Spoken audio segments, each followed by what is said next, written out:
atau apa yang engkau percakapkan dengan dia?" Maka perempuan itu meninggalkan tempayannya di situ lalu pergi ke kota dan berkata kepada orang-orang yang di situ, Mari lihat, di sana ada seorang yang mengatakan kepadaku segala sesuatu yang telah kuperbuat. Mungkinkah dia Kristus itu?" Maka mereka pun pergi keluar kota lalu datang kepada Yesus. Sementara itu murid-muridnya mengajak dia, katanya, "Rabi, makanlah." Akan tetapi ia berkata kepada mereka, Padaku ada makanan yang tidak kamu kenal." Maka murid-murid itu berkata seorang kepada yang lain, "Adakah orang yang telah membawa sesuatu kepadanya untuk dimakan?" Kata Yesus kepada mereka, "Makananku ialah melakukan kehendak Dia yang mengutus aku dan menyelesaikan pekerjaan. Bukankah kamu mengatakan 4 bulan lagi tibalah musim menuai? Tetapi aku berkata kepadamu, lihatlah sekelilingmu dan pandanglah ladang-ladang yang sudah menguning dan matang untuk dituai. Sekarang juga penuai telah menerima upahnya, dan ia mengumpulkan buah untuk hidup yang kekal, sehingga penabur dan penuai sama-sama bersukacita. Sebab dalam hal ini benarlah peribahasa, yang seorang menabur dan yang lain menuai. Aku mengutus kamu untuk menuai apa yang tidak kamu usahakan. Orang lain berusaha dan kamu datang memetik hasil usaha mereka." Dan banyak orang Samaria dari kota itu telah menjadi percaya kepadanya karena perkataan perempuan itu yang bersaksi, "Ia mengatakan kepadaku segala sesuatu yang telah kuperbuat." Ketika orang-orang Samaria itu sampai kepada Yesus, mereka meminta kepadanya supaya ia tinggal pada mereka. Dan ia pun tinggal di situ 2 hari lamanya. Dan lebih banyak lagi orang yang menjadi percaya karena perkataannya. Dan mereka berkata kepada perempuan itu, "Kami percaya, tetapi bukan lagi karena apa yang kau katakan. Sebab kami sendiri telah mendengar dia, dan kami tahu bahwa dia benar-benar juru selamat dunia." Demikian Injil Yesus Kristus. Yang berbahagia setiap kita yang membaca firman Allah, mendengarkan dan memeliharanya. Hosana.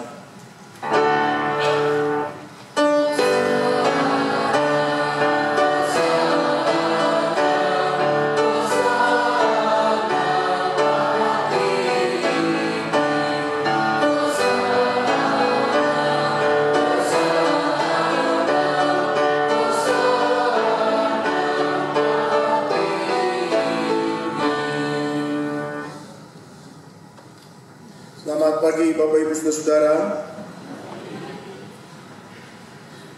Bapak Ibu Saudara-saudara, kita bersama-sama memasuki Minggu Prapaskah yang ketiga, dan tema hari ini adalah Anugerah Allah menopang umat-Nya.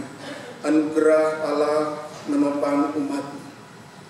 Saudara, saya membaca Injil Yohanes secara khusus pasal 4 ini, lalu kemudian memperhatikannya.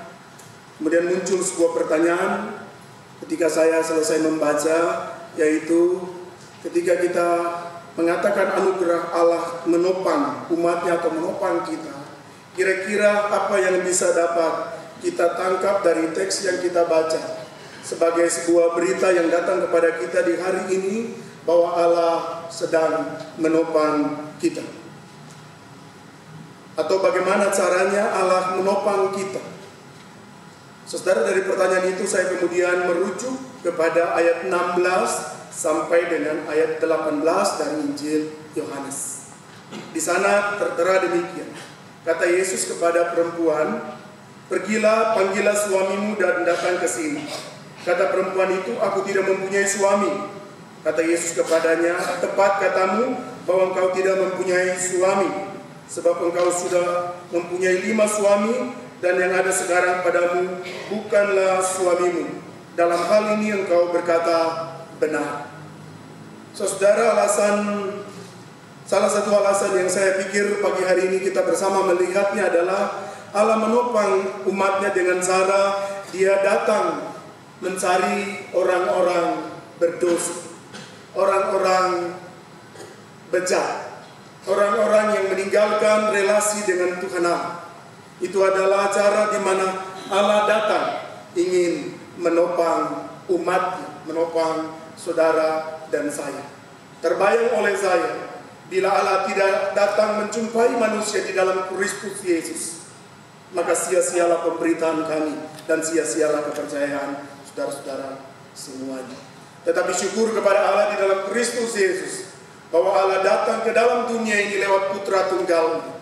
Maka ia hadir di tengah-tengah umat manusia, ingin menyatakan kehendak dan kehadiran Allah bagi manusia.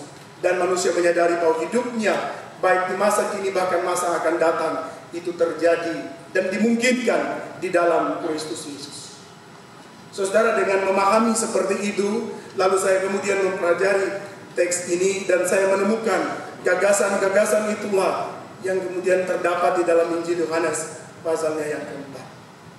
Untuk memahaminya, saudara, saya mendapatkan satu kisah nyata dalam perjalanan hidup saya yang saya alami dan saya lihat dengan kasat mata sendiri, percakapan saya dengan seorang bapak.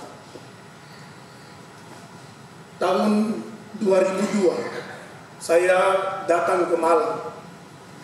Saya berada di Jakarta waktu itu, dan saya ke sana untuk mengunjungi salah seorang bapak yang sedang sakit. Dia sakit cukup serius, perutnya membesar, badannya mengurus, ibarat kulit bungkus tulang, dan memang banyak cairan yang disedot. Beliau berasal dari Papua, tidak bisa duduk, karena kalau duduk hanya kulit bungkus tulang, ibarat demikian pasti jatuh. Ketika saya datang di sana, istrinya membangunkannya, tetapi saya membiarkan dia tetap berbaring, tidak duduk, dan melihat dia menatap saya. Hari itu saya memang maaf, saya ini sebentar.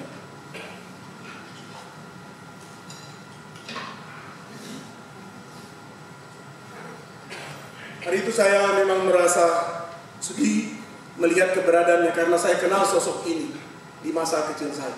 Dia seorang yang kuat, gagah, seorang yang rajin di daerah Papua.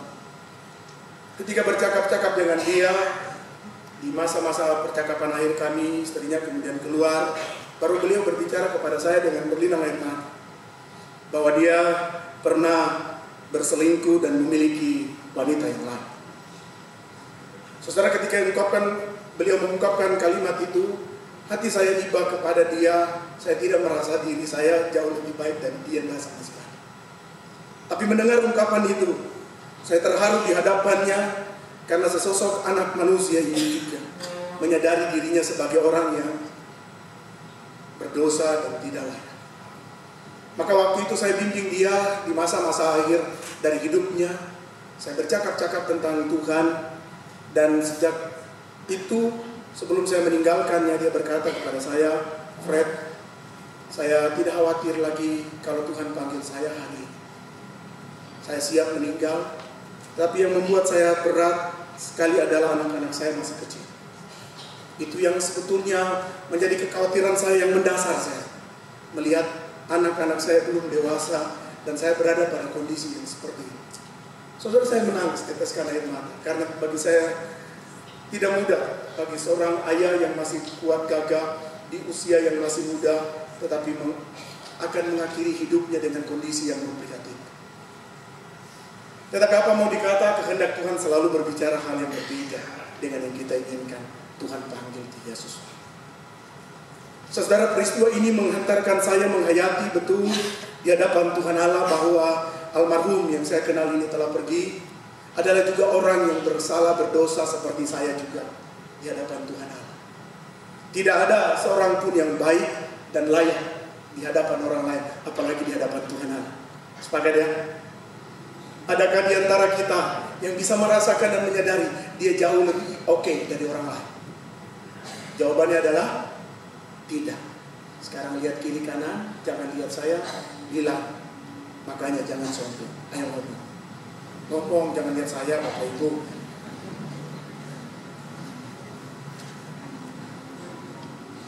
Tidak ada seorang pun yang baik. Ya, tidak ada seorang pun yang layak. Semua manusia telah berbuat dosa dan telah kehilangan kemuliaan Allah. Manusia mencari jalannya sendiri. Manusia hidup sebagai seteru Allah, pemberontak, pembangkang. hidupnya terbungkus di dalam dosa dan terpelihara dengan baik menernakan dosa itu. Dan di dalam semua itu keterpisahan yang mendalam dari diri manusia.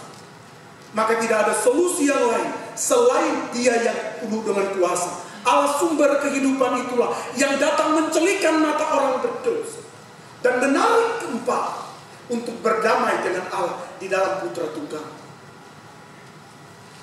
Tidak ada solusi yang lain, tidak ada jalan keluar yang terbaik atas keterpisahan manusia dari hadapan Allah, kecuali dengan cara Allah mengutus anak tunggalnya untuk menjelma menjadi manusia, diam di antara manusia, dan di dalam Dia kita berjumpa dengan Allah yang kekal itu menjadi yang terbatas di dalam Yesus Kristus. Saudara, gagasan-gagasan inilah yang Bapak Ibu kita kemudian melihat di dalam Injil Yohanes ketika Yesus datang berjumpa dengan wanita Samaria dan melakukan percakapan di sana. Saudara, dalam minggu lalu engkau dan saya sempat membaca, merenungkan Yohanes pasal 3. Di sana percakapan dengan Nikodemus. Pencatat Yohanes dengan cermat sekali menempatkan kisah Nikodemus. Dalam percakapan itu Yesus mengatakan kepada dia harus dilahirkan kembali. Angin bertiup kemana engkau tidak tahu. Demikian juga dengan pekerjaan Roh Kudus. Lalu kali ini adalah Yohanes mencatat tentang perjumpaan Yesus dengan seorang wanita Samaria. Saudara, apa yang biasa terjadi bagi orang Samaria? Untuk memahami Yohanes pasal 4, saya mengajak Bapak Ibu yang membawa Alkitab, bukan gadgetnya, Alkitab, membuka halaman paling belakang peta Palestina pada zaman Tuhan Yesus. Bapak Ibu membuka Alkitab, peta paling belakang. Di sana dalam judul di atas, peta pada zaman Tuhan Yesus. Nah, kalau saudara-saudara yang membawa Alkitab atau buku berbentuk buku, Bapak Ibu bisa melihat di sana Palestina pada zaman Tuhan Yesus. Lihat ke bagian bawah, Bapak Ibu akan menemukan di sana ada Yudea, ada Bethlehem, ada Yerusalem. Karena Yohanes pasal 3 dan pasal 4 ini adalah cerita setelah Yesus kembali dari Yerusalem sedang menuju ke Galilea. Pada waktu Yesus sedang menuju ke Galilea, Alkitab yang kita baca Yohanes pasal 4 ini, ayat 5 mencatat, Yesus berada di satu kota yang bernama Sikar. Itu berada dekat dengan Samaria. Bapak Ibu melihat ke atas, ke tengah sedikit, ada tulisan Samaria. Di samping Samaria itu ada